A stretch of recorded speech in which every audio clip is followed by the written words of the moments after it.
Doug McKnight here. I'm here at Hatch Finders Fly Shop in Livingston, Montana. I'm going to tie a Callibaetis nymph for you. So the first thing we're going to do is grab just a standard wet fly hook. This is a size 14, and put that guy in the vise. Then we're going to use a pretty light thread. I like to use this UTC 70 in olive color. I'm just going to start my thread and give the entire shank a coat of thread all the way back to the barb. And then I'm going to take a ringneck pheasant side feather that has kind of the black tips with kind of the brownish coloring to them.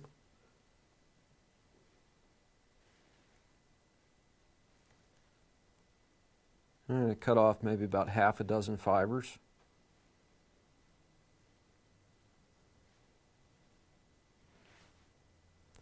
And Callibaetis nymphs have pretty short tails, so less than a shank length. Just kind of measure it up and tie it in just above the barb.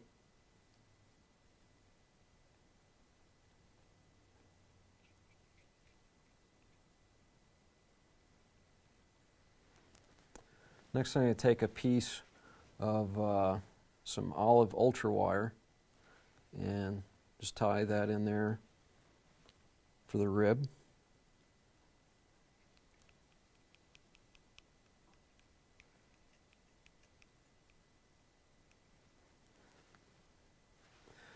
And then I'm going to take just some squirrel dubbing. This is just some regular gray squirrel with a little bit of flash mixed in there.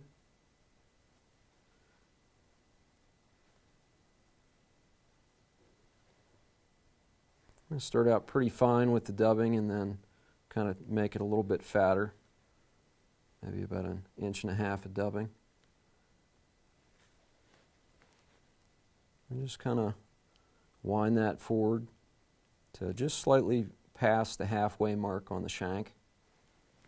And just so you have a nice, do it so you have a nice kind of cigar-shaped taper. Now my first wrap, I'm going to run the wire through that body, but my first wrap is going to be behind those tail fibers. And what that's going to do is kind of stand them up slightly. And it's also going to kind of protect the back of the hook from the fish's teeth a little bit.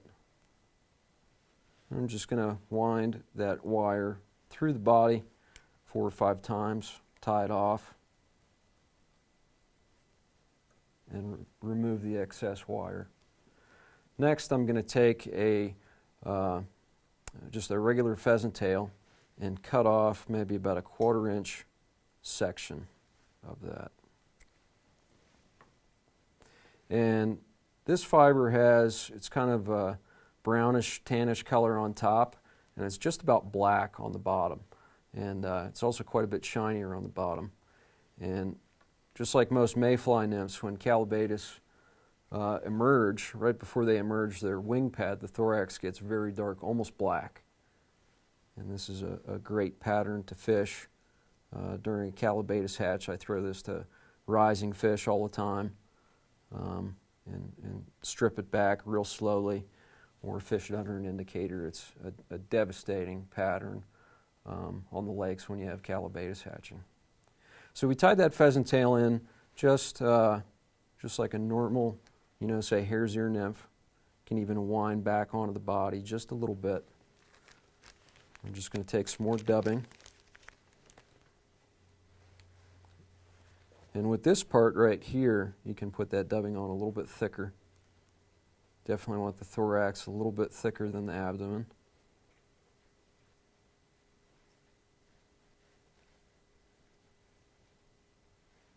The squirrel dubbing really makes a nice Callibaetis nymph just because it's got a lot of different colors in it. It's almost a mottled fur. And if you pick up a Callibaetis nymph and look at it, they're kind of that same modeling. I also tie this in olive as well. Sometimes you definitely get those Callibaetis nymphs in kind of an olive shade. But just did a a fur thorax there, just slightly fatter than the body, and wind it right up to the eye of the hook. And once you get there, you just take the pheasant tail and fold it over and tie it off. And that kind of forms a nice little shiny dark colored wing case. So a couple wraps of thread, and then I'm going to take the excess and fold it back and wind in front of it. And then from there, just go right to the whip finish.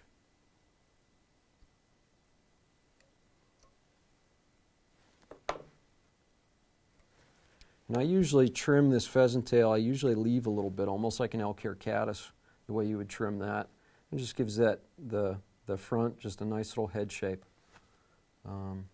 That's the Callibaetis nymph, and I hope you guys enjoyed watching it. And take it out on the lakes next time you're fishing there, and you'll get them.